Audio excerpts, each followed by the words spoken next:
I quote-unquote rescored Dragon Ball Z Kai using One Piece music.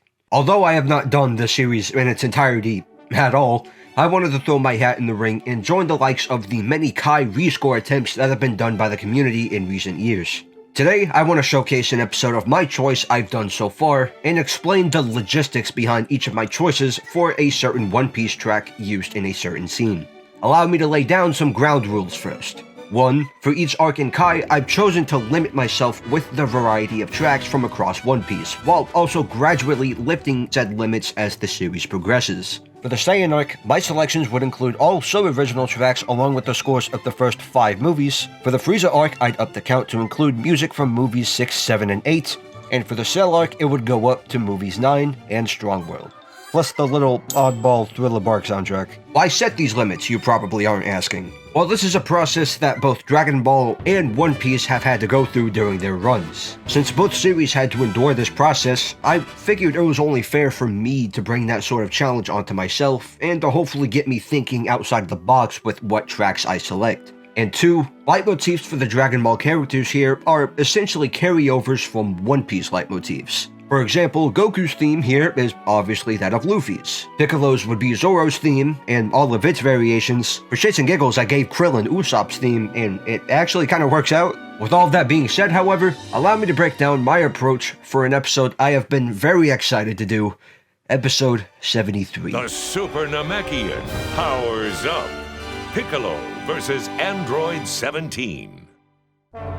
Last Dragon Ball Z Kai. To prepare for the looming battle with Cell, Vegeta and Trunks submitted themselves to the rigors of training inside the hyperbolic time chamber. Unlike Dragon Ball Z, One Piece has cycled through many tracks from its catalog to use at the very start of episodes when recapping previous events. From what I've gathered, the 4 main recap tracks used the most come from movies 2, 3, 5, and 7. For here, I've chosen movie 2's, mostly because it's the shortest out of all the others, and given how the events covered here aren't on a major game-changing level as of now, the faster and more adventurous, I guess, vibe heard here is, I think, the best I could have done. And down will come baby cradle and all. There, he's finally asleep. What? Oh, good. So, how's it coming? Made any more progress with that shutdown device?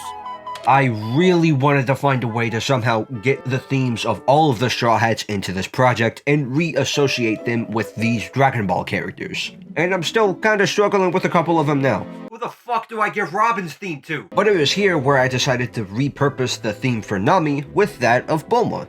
And it was then that the brightest yet stupidest light bulb known to man lit up in my mind.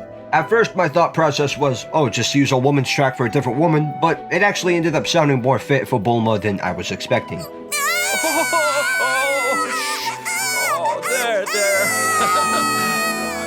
Yeah, son, I want to cry too. Anyway, on to the action.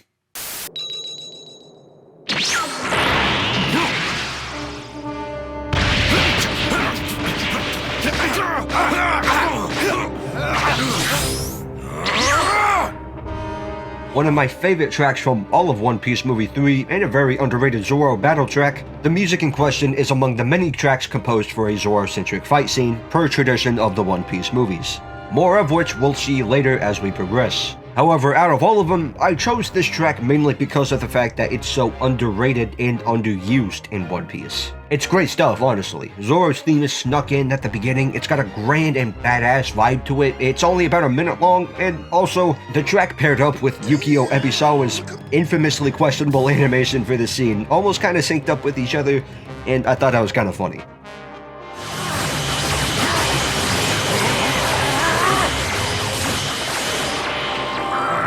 That suits me just fine. So bring it on then!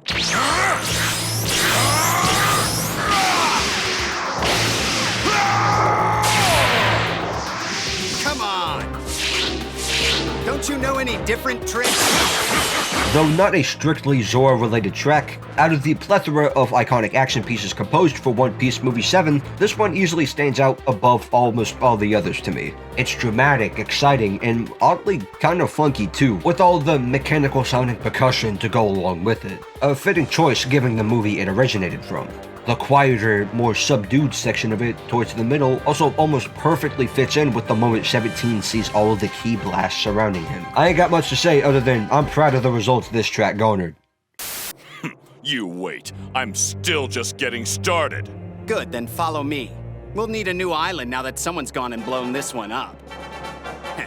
This is where I started branching out a little bit with the whole leitmotif switch-up approach I decided to take on for this project. Along with repurposing the Straw Hats theme for the Dragon team, I've also decided to bring that same approach over to the series' antagonists, and in this arc's case, I've carried over all tracks containing the leitmotif of Shiki from One Piece film Strong World, and have given them to Cell. No doubt the incredible energy I'm sensing is the Namekian's.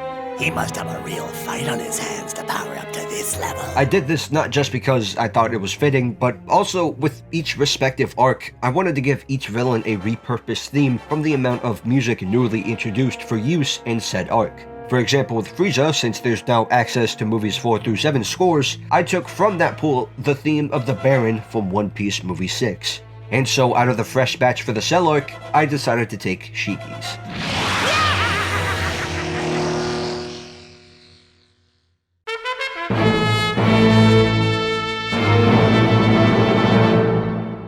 Yeah, it's a real no-brainer. Moving on.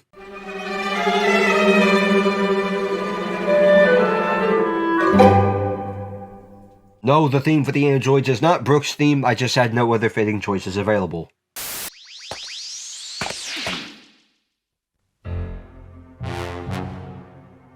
You have gained a surprising amount of power for a pure organic.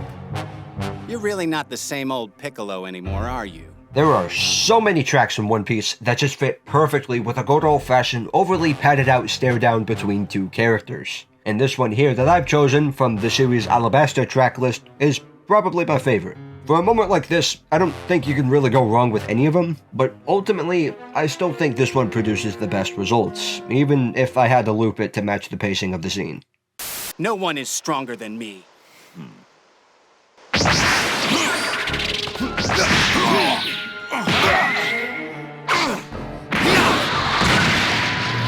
The music from One Piece Movie 1 is great and is generally one of the most iconic from the entire series, so I just wanted to throw some love for it in here with the film's Zoro action track. Not really anything else to say beyond that.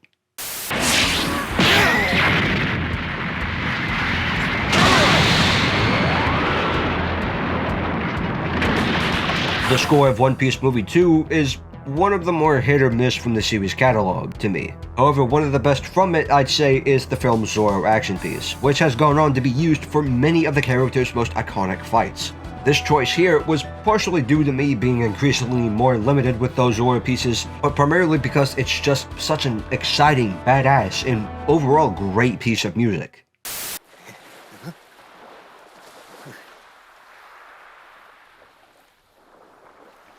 You gotta be kidding me.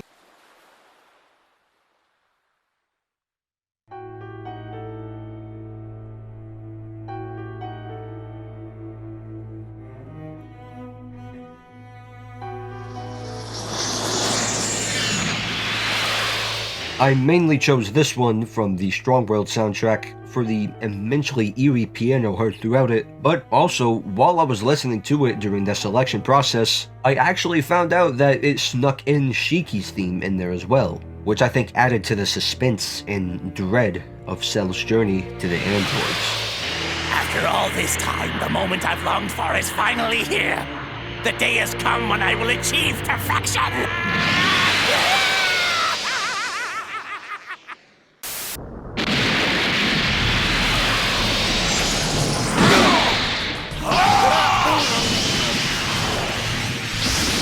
An aggressively fine track from One Piece Movie 9, this little chunk here just fell off without music and it was only about 30 seconds long anyway, so I just threw it in here. For all intents and purposes, a filler track. Krillin, phone call! It's Bulma! Velma, hurry! It sounds important!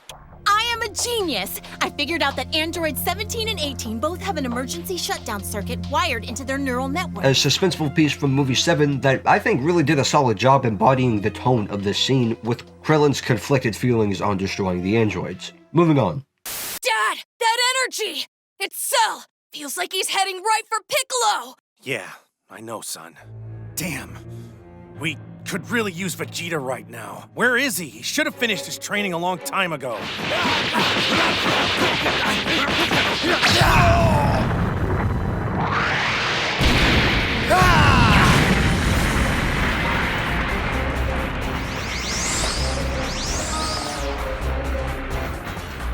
Oh my god, this sequence and the Hellzone grenade are what made me want to do this episode before any other in the series.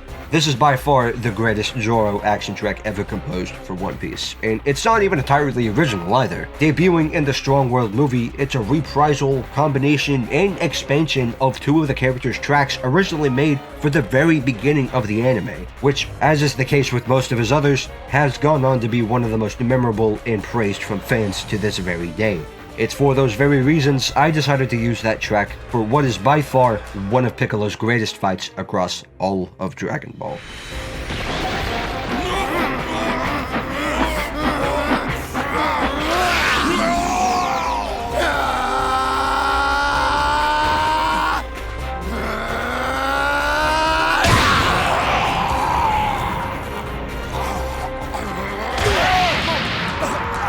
Here's my elaborated thought process. I'm gonna take all of the music limits per arc into complete consideration along with what I want this to mean to the character. Whenever I cover Piccolo vs. Frieza, I'll use the original show version of this track to demonstrate that while he is at his strongest at that point in the story, he still has a little ways to go before he reaches his absolute peak. And since I'm here now at a point in the character's development where he's at his complete prime, both as a character and as a warrior, it's only right to use a track that I think would be the only right choice to embody that journey. A track that embodies all of the battles and challenges Piccolo has endured and literally died for.